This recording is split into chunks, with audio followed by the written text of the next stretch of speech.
नमस्कार दोस्तों, आज की इस वीडियो में आपको सिखाऊंगा माध्य ज्ञात करने के लिए। ठीक है ना। देख सकते हैं हम वर्ग अंतराल दिया है, बारंबारता दिया है। ठीक है ना। क्वेश्चन पेपर का सवाल है। यदि इस वीडियो का पूरा देख लेते हैं तो आज सीख जाएंगे आप माध्य ज्ञात करना, और सबसे आसान तरीका मैं आपको बताऊंगा। ठीक है ना। यहाँ सवाल दिया है कि निम्नलिखित वितरण का माध्य ज्ञात करें। वर्ग अंतराल दिया है 0 से 10, 10 से 20, 20 से 30, 30 से 40, 40 से 50। बारंबारता दिया है 7, 10, 15, 8, 10। ठीक है ना। इसको सॉल्व करने के लिए हमें इस प्रकार लिख लेना है, इस प्रकार टेबल बना लेना है। वर्ग अंतराल, बारंबारता, वर्ग चिन्ह और एफएक्स टेबल बना लेना है। ठीक है ना। वर्ग अंतराल और बारंबारता तो आपको सवाल में दिया रहेगा, लेकिन आपको वर्ग चिन्ह निकालना होगा और एफएक्स निकालना होगा, तो उसको लिख लेना है। तो देखिए वर्ग अंतराल कितना दिया है, 0 से 10 लिख लेंगे। 0 से 10, उसके बाद दिया है 10 से 20, 10 से 20, फिर दिया है 20 से 30, 20 से 30 जो वर्ग अंतराल दिया है पहले लिख लेंगे। 30 से 40, 30 से 40, उसके बाद है 40 से 50, 40 से 50 वर्ग अंतराल दिया है, लिख लिए हैं। उसके बाद बारंबारता कितना दिया है, 0 से 10 में 7 दिया है। उसके बाद 0 से 20 में 10 दिया है। 20 से 30 में 15 दिया है, जो दिया है लिख लेना है। 30 से 40 में 8 दिया है। 40 से 50 में 10 दिया है। इतना ठो लिखने के बाद इसका काम फिनिश हो गया। ठीक है ना। सवाल जब भी रहता है इस प्रकार रहता है, लेकिन हमें सॉल्व करने के लिए इस प्रकार टेबल बनाना होता है। ठीक है ना। वर्ग अंतराल, बारंबारता, दो चीज आपको दिया रहेगा। सॉल्व करने के लिए, आपको हल करने के लिए, माध्य निकालने के लिए हमें वर्ग चिन्ह चाहिए और एफएक्स भी चाहिए। तो वर्ग चिन्ह यानी कि बारंबारता को एफ से सूचित करते हैं, वर्ग चिन्ह को एक्स से सूचित करते हैं। उसके बाद में एफ गुना एक्स निकालते हैं। ठीक है ना। अब बात करते हैं, ये दो चीज दिया रहेगा। अब ये तीसरा चीज कैसे निकालना है, वर्ग चिन्ह कैसे निकालना है। देखिए वर्ग चिन्ह कैसे निकालते हैं। ये जो वर्ग अंतराल दिया है, ये हुआ निम्न सीमा, ये हुआ उच्च सीमा, दोनों को जोड़ के 2 से भाग देंगे तो हमारा वर्ग चिन्ह निकल जाएगा। अब 0 और 10 को जोड़ेंगे तो कितना आ जाएगा, 0 और 10 को जोड़ेंगे तो 10 आएगा, 2 से भाग दे देंगे तो 5 आ जाएगा। ठीक है ना। उसके बाद फिर निम्न सीमा उच्च सीमा जोड़ेंगे, 20 और 10 को जोड़ेंगे कितना आ जाएगा, 30, 30 में 2 से भाग देंगे तो कितना निकल जाएगा, 15। उसी प्रकार फिर 20 और 30 को जोड़ेंगे तो कितना आ जाएगा, 50। अब 50 में 2 से भाग देंगे तो 25 निकल जाएगा। फिर 30 और 40 को जोड़ेंगे तो 70 हो जाएगा, 2 से भाग देंगे तो 35 आ जाएगा। फिर 40 और 50 को जोड़ेंगे तो 90 आ जाएगा, 2 से भाग देंगे तो 45 आ जाएगा। तो इस प्रकार हमें वर्ग चिन्ह निकालना है। उच्च सीमा निम्न सीमा को जोड़ देना है, 2 से भाग देके निकाल देना है। अब हमें क्या निकालना है, एफ एक्स, मतलब एफ गुना एक्स है तो एफ ही हुआ गुना एक्स ही, मतलब बारंबारता को वर्ग चिन्ह से गुना करेंगे। तो गुना करिए तो 7 पचे 35 आ जाएगा। अब 15 दंग 150 आ जाएगा।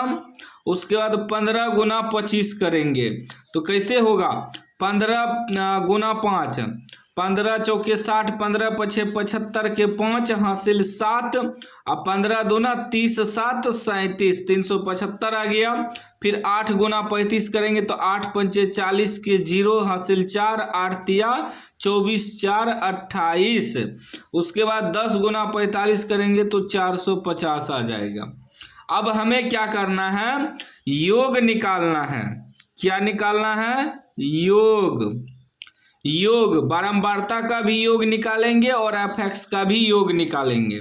तो जोड़िए तो बारंबारता का योग निकालिए तो 10 7 17, 17 15 कितना हो जाएगा, 17 3 देंगे 20, 32, 32 8 40, 10 50 हो जाएगा। ठीक है ना। जोड़िए तो फिर से देखिए 10 10 20 15 35, 35 8 43 और 7 50। ठीक है। अब एफ एक्स को जोड़िए। देखिए बाद में इसका कोई काम नहीं है, लेकिन हमें एफ एक्स निकालने के लिए इसका जरूरत पड़ता है। बाद में इसका कोई काम नहीं है, एफ एक्स निकल गया तो इसका कोई काम नहीं है। ठीक है ना। तो एफ एक्स निकालने के लिए हमें वर्ग चिन्ह निकालना पड़ता है। अब इसको जोड़िए, 0 0 0, 5 5 10 के 0 हासिल 1 बच जाएगा, 3 5 8, 8 7 15, 15 5 20, 3 23, 23 5 28, 1 हासिल बचा, 1 29 हासिल, 2 बच गया। अब 4 2 6 6 3 9, 1 10 हासिल 2 बचा था 12, 1290 हो गया। अब लिखेंगे माध्य बराबर सूत्र, माध्य बराबर सूत्र होता है सिग्मा एफ एक्स बटे सिग्मा एफ। देखिए सिग्मा का मतलब होता है योग, यहाँ जो हम योग लिखे इसका मतलब हुआ सिग्मा, ठीक है ना, उल्टा डब्लू लिखते हैं सिग्मा, इसको सिग्मा पढ़ते हैं। तो सिग्मा एफ एक्स, सिग्मा का मतलब हुआ योग, तो योग एफ एक्स का योग कितना आया 1290 बटे सिग्मा एफ यानी योग बारंबारता का, योग बारंबारता कितना आया 50, 0 0 काट देंगे। अब 129 में 5 से भाग देंगे, ठीक है ना, कितना आता है देखिए तो 129 में 5 से भाग देंगे, 5 दूनी 10, 2 9, 5 25, 4 दशमलव देंगे 0, 5 8 40, मतलब 25.8, कितना आ जाएगा 25.8 ही हमारा आंसर हो गया, यानी कि माध्य ज्ञात हो गया है। कुछ माध्य निकालने के लिए कुछ भी नहीं है, आसान तरीका से आप सीख गए। क्या करना है आपको, सवाल में वर्ग अंतरा बारंबारता दिया रहेगा, उसको लिख लेना इस टाइप में, बस वर्ग चिन्ह आपको निकालना है। तो वर्ग चिन्ह कैसे निकालते हैं, जो ही आपका वर्ग अंतराल दिया रहेगा वो निम्न सीमा उच्च सीमा को जोड़ के 2 से भाग देंगे, आपका वो कितना वर्ग चिन्ह निकल जाएगा। फिर आपको एफ एक्स निकालना है, एफ और गुना एक्स को कर देंगे, एफ एक्स निकल जाएगा, सूत्र पे बैठा देना है, सवाल सॉल्व हो जाएगा। उम्मीद है आप समझ गए होंगे, समझ गए हैं तो लाइक कर दीजिए, चैनल को सब्सक्राइब कर दीजिए।